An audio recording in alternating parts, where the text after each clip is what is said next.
오늘 여러분들과 나누려고 하는 말씀, 이 내용은 이 화목제물이라고 하는 이제 조금 있으면 차례로 우리가 다 보겠는데요. 화목제물이라고 하는 제사의 내용을 기록해 놓았고요. 그것만 우선 봉독을 했습니다. 사실 전부 다 해야 되는데 1장부터 순서대로 하면은 우리 6장, 5장 이렇게 내려가면서 다 해야 되는데 그 많은 걸 할 시간은 없기 때문에 간단하게 이렇게 좀 어떤 때는 성경 많이 읽고 한 2시간 예배했으면 좋겠어요. 아유, 목사님은 1시간도 앉아있기 힘든데 2시간은 어떻게 앉아있나요? 근데 여러분 재미난 드라마나 영화를 볼 때는 2시간 아무것도 아니죠. 더 재미난 건 3시간도 앉아서 꼼짝 안 해요. 하나님 말씀을 그렇게 봐야 돼요. 그래야 영적인 능력이 있는 줄은 우리가 알고는 있습니다. 근데 잘 안 하죠. 오늘 비로소 이제 한번 그런 생각을 해 보십시다. 특별히 화목제물의 내용이 나와요. 화목제물의 내용이 나오는데 바울이 로마서 5장 10절로 11절에 이렇게 말씀했어요. 곧 우리가 원수 되었을 때에 그 아들의 죽으심으로 말미암아 하나님으로 더불어 화목되었은즉, 그랬어요. 화목된 자는 더욱 그의 살으심을 인하여 살아나심을 인하여 구원을 얻을 것이니라. 이뿐 아니라 이제 우리로 화목을 얻게 하신 우리 주 예수 그리스도로 말미암아 하나님 안에서 또한 즐거워하느니라. 그러니까 이 화목제물을 드릴 때에는 즐거움이 존재하는데 원래 우리는 하나님과 원수였다는 거예요. 왜 그러냐면 죄 때문에 그렇답니다. 이 세상에서 하나님을 싫어하는 사람은 별로 없을 거예요. 왜냐하면 하나님이 사랑이고 복을 주시는 분이라는 생각을 하니까. 사실은 하나님과 우리의 관계는 원수가 된 가장 큰 이유가 뭐냐면 죄 때문에라고 했더니만 이 죄가 뭔지 잘 몰라서 그래요. 죄라고 하는 것은 하나님의 거룩함을 부정하는 행위 자체가 죄예요. 그러니까 하나님이 거룩하시다라고 하는 것에 대하여 내 마음대로 생각하려는 경향. 우리 인간에게 그런 것이 존재하죠. 반항 같은 거예요. 이렇게 하시오. 그러면 싫어요. 반대로 하고 싶을 때가 있어요. 열어보지 마세요라고 하면 꼭 열어보죠, 사람들이. 그러니까 이게 바로 죄다라고 하는 거예요. 하나님의 귀하신 뜻과 관계없이 가는 그 죄, 그것이 우리 인간을 사망에 이르게 했다는 거예요. 선악과를 먹지 말라. 안 먹으면 됐을 텐데 기어이 그걸 다 먹었어요. 그래서 하나님의 뜻을 거스르고 죄를 지었다는 거죠. 그런데 그런 것에 대하여 하나님과 우리가 원수가 되고 말았다. 이 말은 우리 스스로 원수가 되겠다고 해서 된 게 아니라 선악과를 따먹는 것과 같은 죄를 지음으로 말미암아 죄가 하나님과 철저하게 원수일 수밖에 없는데 인간이 죄인이 되므로 하나님과 인간이 원수가 되었다는 거예요. 더 쉽게 설명해 드리면 저와 여러분은 이렇게 친구잖아요. 그렇죠? 근데 저하고 원수인 어떤 사람이 있어요. 근데 여러분들이 저하고 원수인 어떤 사람과 친분을 맺어버렸어요. 그러면 어떻게 돼요? 저하고 친구라고 하면서 저하고 원수가 된 사람하고 친구가 돼요. 그러면 결국 저하고 여러분은 원수가 되는 것과도 같죠. 그러니까 하나님의 지으심을 받은 존재라고 하면서 하나님을 섬긴다고 하면서 하나님과 원수가 된 사단의 말을 들었어요. 그리고 사단이 시키는 대로 했어요.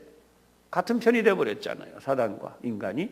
그래서 인간과 하나님은 원수가 되고 말았다는 거예요. 그런데 이 문제를 해결하신 분이 누구냐? 예수님이시다. 그래서 요한 1서 2장 2절을 보면 저는 우리 죄를 위한 화목제물이니 우리만 위할 뿐 아니요 온 세상의 죄를 위하심이라. 우리의 죄도 사하시지만 온 세상의 죄도 사하신다는 거예요. 이 설교 시간에 이런 얘기하면은 교우들이 좀 그러긴 해요. 근데 우리 레위기라는 성경을 처음부터 끝까지 한 번이라도 읽어보신 분 손 한번 들어보세요.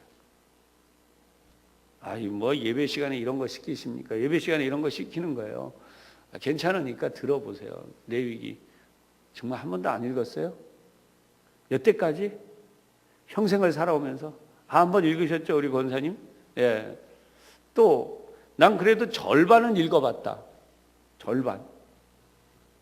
예배 시간에 이런 걸 시키고 막. 절반도 못 읽으셨어요. 한 장. 한 장 이상 읽었다. 다음, 왜 안 드세요? 이렇게. 한 장 이상은 읽어봤잖아요, 다. 참. 방송실 우리 임 목사님. 거기 그 제단, 우리 성막 안에 있는 제단 모습이 있죠. 이렇게 불태우는 그 번제를 드리고 뿔에 그 피 묻은 거 나오는 거 있죠. 그것만 이 1, 2, 3부 예배 때 한번 보여줍시다. 우리 교우들에게. 자, 오늘 사진은 이스라엘 현지에 있는 성지 순례를 간분히 찍어온 거예요. 그래서 그거를 여러분들에게 보여드리려고 준비를 했습니다. 저게 이제 이스라엘 땅에 있는 거고요. 다음 돌려서 저렇게 생겼어요. 이렇게 돌리세요. 또 그 다음에 앞에 보이는 거 있죠. 요게 제단 모형이에요. 실제로 성경에 나오는 대로 하면 이제 황금으로 다 만들어야 되는데 그렇게 못했죠. 아마 황금으로 해놓으면 다 뜯어갈 것 같아요. 석쇠 구이를 할 수 있거든요. 저렇게 생겼죠. 번제물을 저기다 태우는 자리예요. 화목제도 마찬가지고. 그 다음 사진, 여기까지만 봅시다. 저기 뿔이 있죠, 양쪽 네 귀에. 저기 빨간 게 묻어 있는 게 피예요. 구약 성경에는 저 뿔에다가 이렇게 그 피를 발라서 화목제물로 또 뭐 번제도 다 하는데요. 저 의미가 이 신학적으로 굉장히 많아요. 근데 하필이면 뿔이 있고 거기다가 왜 그 피를 발랐느냐. 정확하게 해석을 많이 하시는 분들이 쉽지가 않아요. 근데 저는 기도하는 가운데 이런 생각을 했어요. 저 뿔이 내구통에 있거든요. 언제 뿔이 나는가? 교만해질 때. 하나님을 대신하여 높아질 때 우리는 뿔이 나요. 저 사람 뿔 났어. 그러면 화났다는 뜻이고, 또 자기 잘났다 그러는 사람들을 표현할 때 하나님께서 저 뿔 4개를 만들어 놓으시고 그럼 뿔난 인간들을 위하여서 제물이 되시는, 저 뿔에 받쳐서 죽는 거죠. 그런 의미를 상징하는 것이 바로 핏불임, 속죄 의미가 아니겠는가. 그래서 여러분 저 뿔은 아론 자손 제사장이 아론이 거기다 피를 발라요. 제물을 죽여서 피를 묻혀갖고. 이 성경에는 제물이 된 이 소나 양이나 이런 짐승의 피는 절대로 사람이 먹지 못하게 돼 있어요. 이 앞에서도 우리가 출애굽기에서도 봤지만 피가 뭐를 속하죠? 우리의 죄를 속하죠. 그래서 출애굽기에 우리가 보았을 때 애굽에서 출발할 때 그날 밤에 죽음의 사자가 다니면서 전부 다 장자들을 죽여요. 장자들을. 그럴 때 그 죽음을 피하는 방법이 뭐였어요? 어린 양. 예수님을 가리켜서 뭐라고요? 어린 양이라고 불러요. 근데 이 실제로 어린 양 1년 된 이걸 잡아가지고 그 피를 어떻게 해요? 문에 발라요. 문 좌우에 문 임방이라고 하는 이 드나드는. 그러면 죽음의 사자가 그 집을 들어가지 않아요. 이게 출애굽기에 나오는 내용이었어요. 우리 다 지지난 한 2주 전에 다 들었던 말씀이에요. 그런데 오늘은 바로 이러한 것에 이스라엘 민족이 나와서 제사를 드리는, 원래 그 출애굽을 하려고 했던 이유가 하나님의 백성이 되는 거고 하나님의 백성은 제사를 드려야 돼요. 그 당시에 이방 나라의 모든 백성들도 제사를 드렸어요. 근데 그 제사 드리는 가운데 제사 드리는 그 예식이나 이런 모든 것들은 다 우상 숭배 방식. 하나님은 이 우상 숭배 방식이 아니라 거룩하고 성결한 방법으로 하나님의 말씀 따라서 제물을 드리는 방법을 설명해 놓으신 거예요. 그래서 이렇게 레위기가 바로 이런 내용이다. 그래서 제가 여러분들에게도 오늘 레위기 읽어보신 분 손 한번 들어보세요. 그런데 참 레위기 읽는 게 쉽지 않아요. 이게 먹고 이런 생각이 든다니까요. 여기 뭐 보면은 뭘 내장을 어떻게 씻고 뭐 각을 뜨고 그 다음에 뭐 불 사르고 이런 내용이 나오니까 이거 읽으려다 안 읽어요. 초등학교 학생들에게 이 레위기를 읽어보라 그러면 이게 뭔지 잘 몰라요. 그래서 대부분 교회학교에서 초등학교 학생들 때는 레위기 읽으라 안 합니다. 출애굽기도 앞부분, 출애굽에서 홍해가 갈라졌다 이런 내용 설교를 하지 그 뒤에는 다 몰라요. 레위기 다음에 민수기도 잘 안 하죠. 신명기는 가끔 하지만 어쨌든 이러한 성경에 대해서 이제 설교자들도요 거의 설교를 잘 안 해요. 그래서 왜 이렇게 설교를 잘 안 하나, 또는 왜 레위기를 이렇게 읽는 게 좀 열심히 아니나 이 생각을 합니다. 레위기에 대한 몇 가지 편견이 존재해요. 그게 뭐냐면 첫 번째, 레위기는 읽어보면 별 도움이 안 된다는 거예요. 여러분 시편은 많이 읽으시죠, 그죠? 사업하는 분들이거나 뭐 정치를 하거나 뭐 이런 분들은 뭘 많이 읽죠? 잠언. 최고로 많이 읽는 게 잠언이에요. 아마 여러분들은 잠언 한 번씩은 다 읽어봤을 것 같아요. 안 읽으셨다면 오늘 이후에는 가서 한번 또 꼭 보세요. 잠언. 죽기 전에 철들으려면 꼭 읽어야 되는 책이 전도서. 그래서 여러분 잠언과 전도서와 이 성경의 시편, 이 내용들은요 굉장히 열심히 봅니다. 예수를 안 믿는 사람들도 잠언을 읽는 거 봤어요. 시편도 좋아하더라고요. 그 정도로 이 레위기는 별로 그렇게 도움이 되는 내용이 없다 이렇게 생각하는 이들이 있어요. 그다음에 두 번째는 레위기의 내용 자체가 참 진부하대요. 그렇죠. 뭐 내용을 보면 신앙생활 열심히 하는 분들이 이런 얘기를 했어요. 지금은 은혜의 시대잖아요. 하나님이 우리에게 은혜를 주시면 은혜로 살고 있는데 뭐 재물에 대해서 알 필요가 별로 적용할 것이 없다. 그 말이 맞아요. 그 다음에 또 뭐냐면 성경에 대해서 하나님은 사랑이시지 않느냐 이거예요. 근데 이 레위기를 보면 아주 사소한 것까지도 하나님이 엄격하게 이러고 있는 것을 보면 이 하나님과 이 성경에 등장하시는 다른 곳에 있는 하나님이 좀 달라 보인다. 하나님. 그 다음에 또 끝으로 가장 커다란 이유가 되는 것은 기독교인들은 더 이상 제사를 드리지 않기 때문에 뭐 이거 구태여 볼 필요가 있겠느냐. 그래서 레위기를 안 본다는 거예요. 여러분, 그럼 정말 레위기가 의미가 없는 책이냐? 레위기가 그렇게 읽을 필요가 없는 책이냐라고 하는 부분을 전제하고 오늘 우리가 먼저 이 레위기를 이해하려고 노력해야 된다는 거예요. 오늘 말씀의 제목은 더 깊은 만남으로라는 거예요. 우리가 만남도 한 번 만나면 그냥 한 번 만남으로 그치죠. 그러나 만남이 별 볼 일 없는 사람이라도 한 5차례 만나면 어떻게 돼요? 좀 쉽게 이해해 봅시다. 한 5차례 만나면 그 사람하고 친분이 조금이라도 생길까요? 안 생길까요? 생기죠. 설명이 필요가 없죠. 그런 의미에서 제사가 5가지가 있다. 이제 이 정도로 먼저 이해하면 쉽다는 거예요. 그러면 레위기는 어떤 성경이냐라고 할 때에 좀 어려운 이야기니까 그렇게 생각하고 봐야 돼요. 레위기는 그냥 읽으면 재미가 없어요. 근데 어떻게 읽어야 이 레위기가 이해가 되느냐? 다른 성경 사이에서 이해해야만 된다는 거예요. 무슨 얘기냐면 학자들은 이 시내산 본문이다 해가지고 이 시내산 본문이라고 하는 이 내용을 성경에서 발췌해냈어요. 그냥 머릿속에 기억해 두세요. 한번 따라해 보십시다. 시내산 본문. 일단 뭐 이렇게 성경 본문을 가리키는데 시내산 본문이라는 게 있다는 거예요. 시내산 본문은 뭐냐? 시내산이라고 하는 곳에서 받은 말씀들을 기록한 내용이에요. 시내산 본문이에요. 그러면 시내산 본문은 어떻게 되어 있나? 크게 3부분으로 구성이 되어 있어요.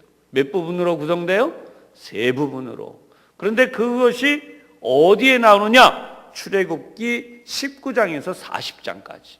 오늘 우리가 보고 있는 레위기 바로 앞쪽 출애굽기 19장에서부터 40장까지.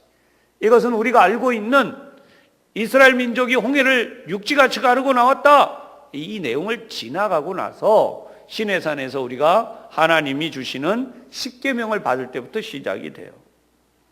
그래서 출애굽기를 마칠 때까지, 그리고 난 다음에 레위기 전체가 그 사이에 들어가고, 그 다음에 끝부분으로, 그러니까 서론, 본론, 결론 이렇게 볼 수도 있어요.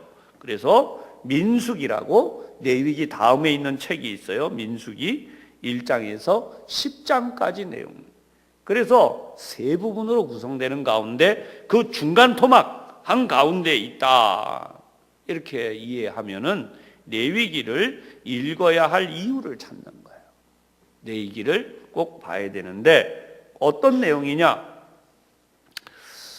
학자들이 또 하나 이야기를 했어요. 그게 뭐냐면, 아까 여러분 처음에 사진을 하나 봤겠지만 광야에 덩그마니 이렇게 뭐 하나 지어져 있죠. 그걸 뭐라고 이야기하느냐? 성막이라고 이야기해요. 이 성막. 이제 오후 찬양 예배 때는 저기 있는 아까 사진 열 몇 장 되는 이걸 다 한번 볼 건데요. 쭉 훑어서. 그래서 이 성막이 생긴 내용을 설명을 할 건데, 이 성막을 도대체 왜 지금 이렇게 만들게 되었느냐라고 하는 것을 설명하게 될 때에, 출애굽기 19장에서 40장까지는 이제 레위기와 함께 성막 건설을 하는 기록이, 그 다음에 이제 뒤에 이제 나오겠지만 민수기 1장에서 10장까지는 이 완성된 성막에서 하나님과 함께 이제 광야를 탈출해서 가나안 땅에 들어가는 여정을 기록해 놨어요. 그러니까 정확하게 말하면 앞에는 성막을 만들고 뒤에는 성막 속에서 생활을 한다. 하나님 우리 함께 계시다. 그럼 그 가운데 앞부분에 하나님과 우리가 함께 살아갈 수 있는 방법을 기록해 놓은 것이 레위기다라고 하는 거예요. 그럼 레위기가 뭐라고요? 하나님과 함께 살아갈 수 있는 방법을 기록해 놓은 거라는 거예요. 왜 그럼 이렇게 되느냐? 하나님은요, 거룩한 분이에요. 참으로 거룩하신 분이에요. 그런 그 거룩한 하나님과 아까 말한 죄인된 우리가 함께 살아가려면 반드시 해결해야 될 게 있어요. 이쯤 되면 여러분 머릿속에 딱 들어오지 않아요? 하나님과 죄인된 우리가 함께 살으려면 반드시 뭘 해결해야 될까요? 죄를 해결해야 되죠. 우리가 죄인이니까요. 우리가 하나님의 거룩함을 따라갈 수는 없어요. 단 죄인된 우리의 삶에서 하나님이 우리의 죄를 어떻게 해주시기를 바라야 되냐면 용서해 주시기를 바라야 되는. 생각해 보세요. 여러분, 사람이 살면서 사람끼리도 상대방에게 죄를 지으면 뭘 구해야 돼요? 용서를 구해야 되잖아요. 제가 죄를 졌습니다. 잘못했습니다. 용서해 주세요. 하물며 하나님과 인간이 함께 살으려고 합니다. 인간이 하나님 앞에 용서를 받아야 되죠. 근데 그 용서받는 비결이 1차적으로 뭐였냐면 바로 이 짐승을 잡아서 또는 곡식으로 하나님 앞에 제물을 드리는. 그렇다고 해서 죄가 완전히 사라지느냐? 성경은 그게 아니라 하나님의 진노가 일시 멈춘다라고만 표현해놔요. 그러면 궁극적으로 이 진노가 완전히 사라지게 된 것이 뭐냐? 저와 여러분이 오늘 이렇게 마음 편하게 하나님 앞에 예배하게 된 것이 죄가 사해지는 방법이 구체적으로 해결됐기 때문입니다. 그게 뭐예요? 하나님의 아들인 예수님이, 하나님이 직접 이 세상에 독생자 하나밖에 없는 아들을 보내시고 그 아들을 희생 제물로 사용하셔서 그 아들이 죽음을 통하여, 피 흘리고 죽음을 통하여 하나님이 이 세상에서 인간의 모든 죄를 궁극적으로 용서하셨다. 그래서 우리의 죄가 다 사해졌다. 아멘. 예, 이 사실을 우리가 명확하게. 그러면 이러한 방법으로 답을 제공해 준 것이 바로 레위기라는 거예요. 레위기는 1장에서 10장까지는 제사에 대하여서, 그 다음에 11장에서 16장까지는 거룩한 백성은 어떻게 그 거룩함을 유지하는가, 여기에는 온갖 질병을 정결하게 하는 방법이 소개돼요. 그 다음에 성결법이 나오는데 17장에서 27장까지는 윤리적으로도 우리는 거룩하게 살아야 된다라고 하는 것들을 설명해 주는 내용으로 들어있어요. 그래서 1장에서 10장까지를 제사법, 그 다음에 11장에서 16장까지를 정결함과 부정함에 대한, 그 다음에 17장에서 27장까지를 성결법이라고 해서 크게 세 군데로 나누어 놔요. 27장의 이 레위기 전체를. 그런데 그 중에서 오늘 우리가 첫 번째 부분에 해당하는 1장에서 10장까지네요. 그 중에도 1장에서 7장까지를 5대 제사라고 말해요. 5대 제사. 5대 제사 가운데서 이제 제물을 하나님 앞에 드리는 그런 내용을 가지고 설명을 하는데, 자, 그러면 5가지 제사 절차가 나타나요.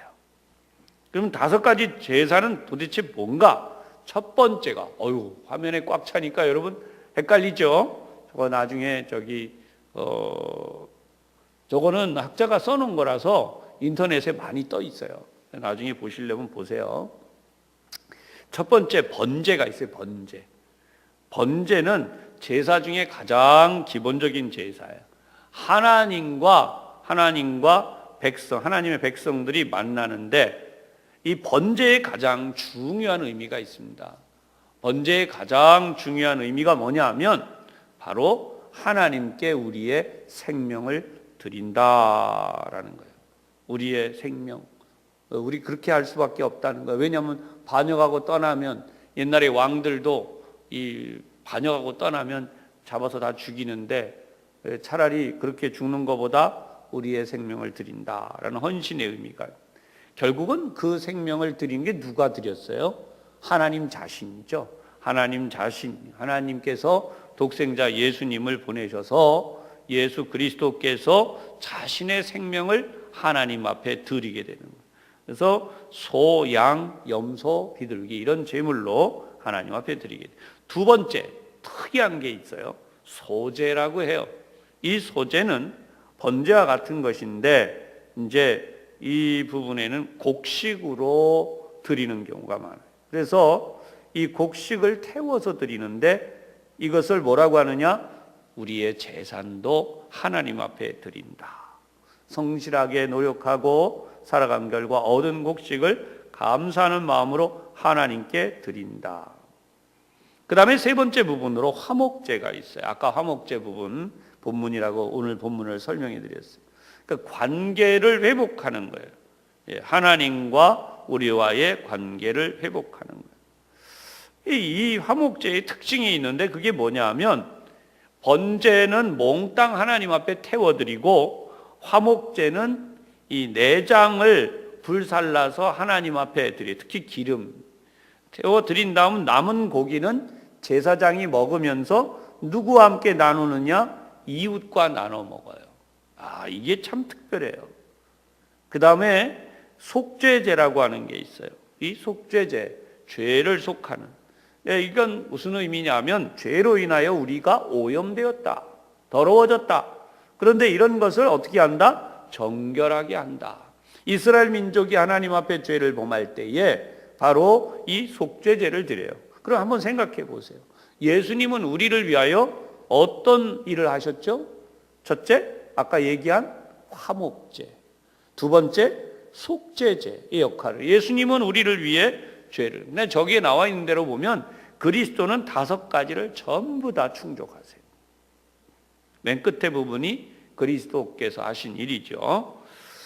끝으로 5번째는 속건죄라고 하는데, 이게 뭐냐? 하나님 앞에 빚을 져요. 죄를 짓는 걸 그렇게 하듯 이웃 간에도 부지 중에 남에게 해를 끼쳐서 이 빚을 지게, 죄를 짓게 되면 이걸 어떻게 하느냐? 배상한다. 그래서 그때 속건죄라는 말을 쓰게 됐죠. 그래서 이 2가지 제사에 대해서 우리가 이제 이해를 했어요. 그러면 이러한 것들을 왜 그렇게 해야 되느냐라고 할 때에 여러분, 이것은 제사를 드릴 때에 일반적으로 하나님께 드린다라고 하는 의미로, 여기 보면 이 성격이라고 해서 두 번째 난에 뭐가 있냐면 자원에서 드리고 자원에서 드리고 자원에서 드리는데, 속죄제와 속건제는 뭐예요? 의무적으로 드리게 돼 있죠. 저건 뭐냐면 그만큼 특별하다는 거예요. 그러니까 속죄제, 속건제 이 두 개는 안 하면 안 돼, 하나님 앞에. 나머지는 예물을 드리고 싶을 때에, 우리가 그런 마음을 가지게 될 때에 자원하는 마음으로 번제, 소제, 화목제를 드립니다. 아까 말씀드릴 때 설명을 했는데 예수님은 이 5가지를 다 충족하셨다. 그래서 처음에 나와 있는 번제, 소제, 화목제는 성경을 끝부분에 보면 어떤 표현이 나오냐면 이는 화제라, 여호와께 향기로운 냄새니라, 이렇게 표현되고요. 나머지 두 제사, 속죄제와 속건제에는 그런 표현이 나오지 않아요. 바로 그것이 이 제사들이 서로 성격이 다르다는 거예요. 앞에 나와 있는 번제, 소제, 화목제와 속죄제와 속건제는 서로 성격이 다르다. 그래서 이러한 성격에 대하여서 이제 분명하게 정리를 했어요. 무슨 이야기냐? 소제는 이렇게 태워서 드리는, 화목제도 역시 태우는 건 마찬가지지만 이 화목제는 나눠 먹는다는, 이웃과 화목하는. 근데 이것이 일종의 잔치의 의미가 있어요. 다시 말하면 오늘 우리가 예배를 드리면 여러분들의 마음속에 이 예배 자체가 하나님 앞에 희생 제물을 드리는 부분이기도 하지만, 동시에 우리는 이 예배가 뭐가 돼요? 하나님의 은혜로 구원받은 자들의 축제가 되는 거예요. 할렐루야. 예, 그래서 오늘 예배를 드리면 우리가 즐겁게 돼 있어요. 왜요? 죄가 해결이 되니까. 예배를 드리면 사망의 권세가 깨지는 거예요. 예배를 드리면 하나님이 원래 우리에게 주심하고 약속하셨던 그 복이 회복되는 거예요. 그래서 예배가 행복하고 즐거운 거예요. 그냥 억지로 와서 시간 때우기로 그냥 앉아 있어야겠다, 이제 이런 게 절대 아니라는 거예요. 그런 의미로 오늘 우리에게 레위기를 끝으로 정리를 해보면 몇 가지 중요한 사실이 나와요. 첫째, 하나님의 성품을 잘 알게 된다는 거예요. 그런 의미에서 하나님은 거룩하신, 그 거룩하신 하나님에 대하여 우리가 잘 아는 비결이 뭐냐? 바로 이 레위기를 통해서 우리가 알게 된다는 거예요. 두 번째, 레위기를 통해서 하나님과 우리와의 관계를 알게 된다는 거예요.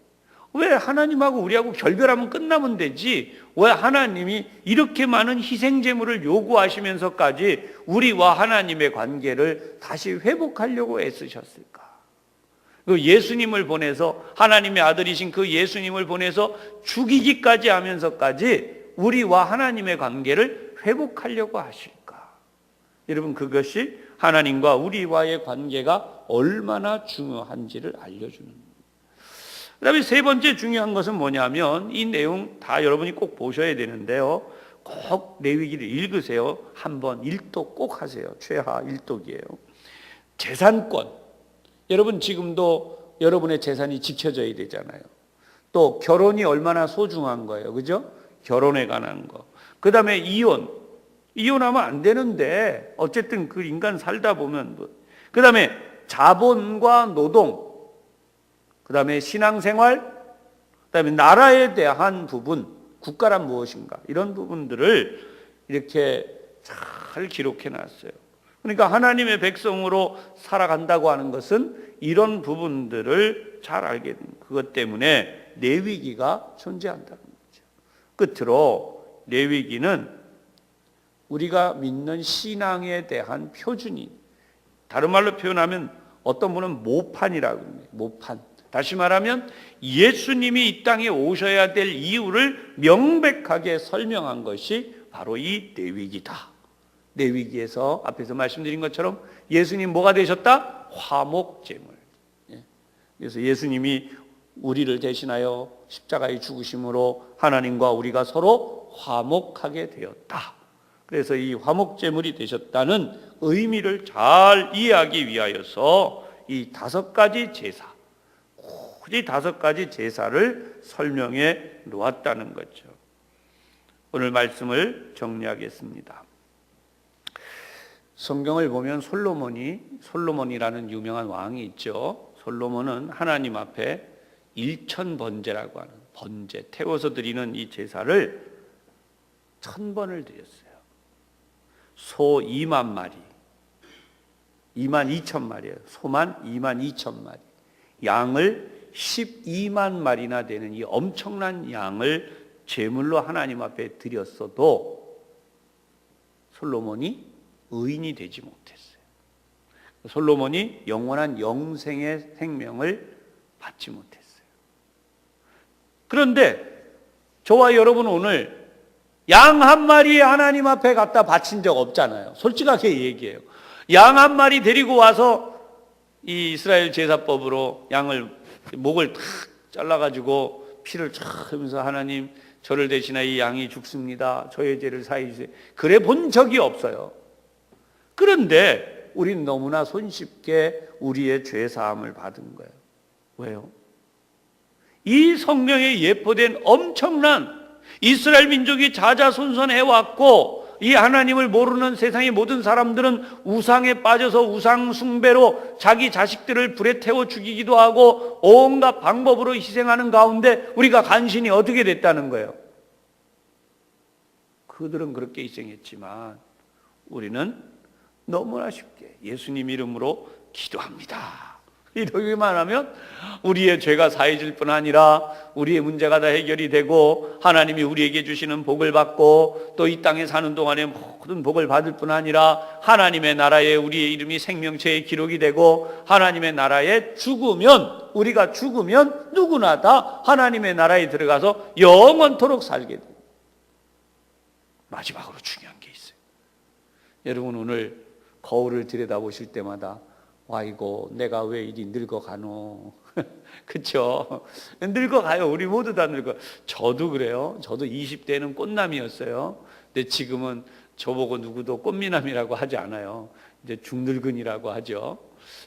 세상이 우리 다 늙어가는 거예요.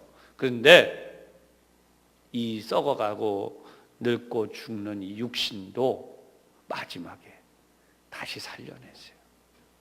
저와 여러분의 이 육신도 하나님은 버리지 않으세요. 우리 목사님들이 즐겁게 설교하는 게 낭낭 18세, 남자도 여자도 18세의 가장 아름다운 모습으로 부활시켜서 하나님의 나라에서 영원토록 살게 하실 것이다. 오해하는 분들이 있더라고요. 그러면 영혼은 따로가 있고 뭐 육은 따로 있느냐. 여러분 죄 때문에 영과 육이 분리된 거지 죄가 아닐 때, 죄인이 아닐 때는 원래는 영과 육이 분리가 안 돼 있었어요. 요즘 애들이 만화 영화나 요즘 유명한 드라마에 많이 나오는 것처럼 우리는 불사신이었어요. 400년 전에 있었다가 윤회로 다시 태어나서 이 시대에 다시 나타나고 여러분 그런 거 아니에요. 성경은 명백하게 우리는 영원 불사, 영원토록 살 뿐만 아니라 죽지 않는 존재라는 걸 알려줘요. 그래서 이런 표현을 자주 쓰면 꼭 이단 같은 느낌인데 이단이 그걸 가져갔기 때문이에요. 원래 성경에는 인간은 영원 불사의 존재예요. 하나님이 그렇게 만드셨어요. 영원토록 하나님과 함께 거하게 하심이라. 그게 요한계시록 마지막 부분에 설명이 되죠. 영원토록 하나님이 사람과 함께 계시겠다. 그래서 우리 눈에서 눈물을 닦아주신, 다시는 울 일이 없다는 거예요. 고통이나 아픔이나 죽음이나 이 모든 것이 지나갔다. 다시는 그런 일이 없다. 오늘도 말씀을 대하는 여러분, 우리가 오늘 이렇게 큰 복을 받았다는 것을 분명히 알으라는 거예요. 이렇게 5가지 제사를 드리게 된 것은 한 번이 아니라 5가지나 되는 이 엄청난 제사들을 통하여서 어떻게 하느냐. 이스라엘, 오늘 오후에 찬양 예배 때 하겠지만 상번제라는 게 있었어요. 상번제. 매일같이 아침에 양 한 마리, 저녁에 양 한 마리. 그래갖고 매일같이 하루도 건너지 않고 번제를 드렸어요. 이게 상번제, 항상 드리는 번제. 그 다음에 추가로 제물들을 계속 드렸어요. 그 정도로 힘들고 어려운 하나님과 우리와의 만남을 우리는 오직 예수님의 보혈로, 예수님의 이름으로 라는 이것만 가지고 너무나 손쉽게 이 은혜를 입어요. 그러다 보니까 사람들이 어떻게 되냐면요, 저를 보세요. 예배를 아주 가볍게, 우습게 여기는 거예요. 그래가지고 이 예배에 대해 별로 관심이 없어져요. 그러나 사실은 레위기에 의하면 예배는 이렇게 엄청난 제사와 제물과 희생과 헌신과 준비가 있어야 된다는, 감동이 있으셔야 되는데 별 감동이 없으세요. 자, 감동 있는 마음으로 하나님 앞에 나가시기를 부탁합니다. 우리 정말 감동이에요. 예수님 이름으로 그런 거야. 내 전 재산을 바쳐도 구원받을 수 없는데 예수님 이름으로 그냥 다 끝난 거예요. 그래서 오늘날은요, 이렇게 큰 은혜와 사랑을 입었는데 세상이 점점 더 복잡해지니까 어떻게 살려고 그러냐? 세상에는 전문화되고 복잡해진데 점점 틀을 맞추지만 신앙생활은 어떻게 하느냐? 점점 더 단순화하려고 그래요. 그래갖고 이런 분들이 있어요. 목사님, 예배 좀 더 단순하게 해요. 예배 더 단순하게 하세요. 어떤 분은 또 그래. 목사님, 예배 좀 더 짧게 합시다. 너무 복잡해요.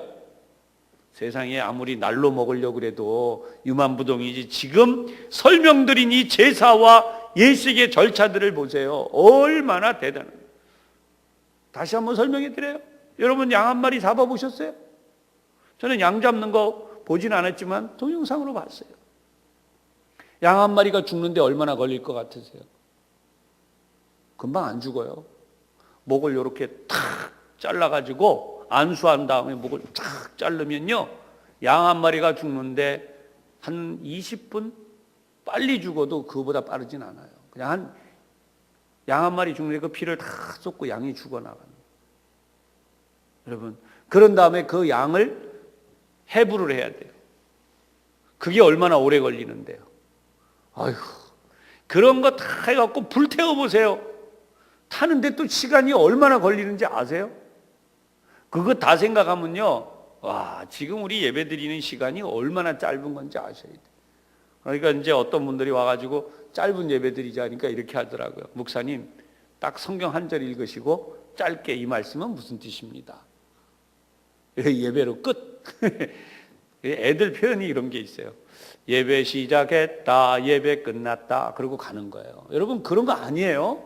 하나님 앞에 절대로 우리는 그렇게 장난할 수 없어요. 하나님은 이 세상에 우리가 살면서 점점 복잡해지고 전문화되어져서 여러분, 자격증 하나 받으려면 얼마나 오래 걸립니까? 그런데 신앙은 점점 단순화하고 이제는 어떻게까지요? 무관심. 그래서 오늘을 통해서 여러분들이 알아야 되는 것은 주일 예배는 어떻게 한다? 반드시 드려야 된다. 아멘. 이제 오후 찬양 예배 때 드릴 말씀 중에 그 내용이 나와요. 이 성전 안에 진설병은 일주일에 한 번씩 반드시 새 것으로 갖다 놓게 돼 있어요. 그러니까 우리가 일주일에 한 번 주일 예배는 반드시 드려야 돼요.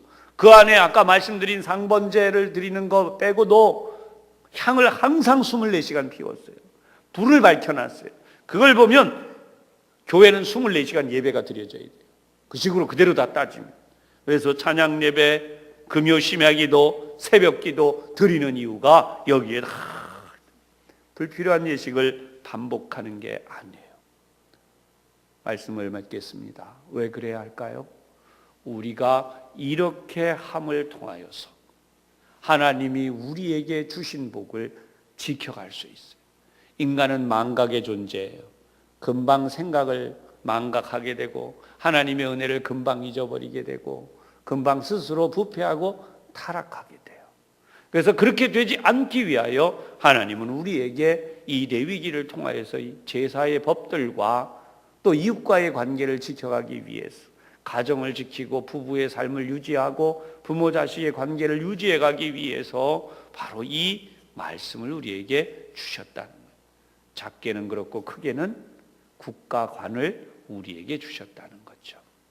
사랑하는 여러분, 여러분들은 오직 하나님의 은혜를 입음으로 이와 같은 복을 받았음을 기억하시고 예배의 감격과 은혜를 날마다 마음을 새롭게 함으로 체험하고 누리고 하나님이 원래 우리에게 주시겠다고 약속하신 복을 다 받는데, 세월 가고 시간 흐르는데 우리 늙어가는데 그냥 세월 보내지 말고 이렇게 하나님의 말씀을 알고 예배드림을 통하여 주셔야 할 하나님의 복, 건강의 복, 재물의 복, 명예의 복, 자녀 양육의 복, 환경의 복, 여러분 이렇게 하나님의 복을 다 누리게 되시기를 주님의 이름으로 축복합니다. 기도하겠습니다. 하나님 아버지, 오늘도 저희들이 이렇게 하나님의 놀라운 은혜를 받게 하시니 감사를 드립니다. 하나님의 주시는 사랑과 은혜를 통하여 이 놀라운 복을 받아 누리는 저희 모두가 되게 하여 주옵소서. 예수님 이름으로 기도하옵나이다. 아멘.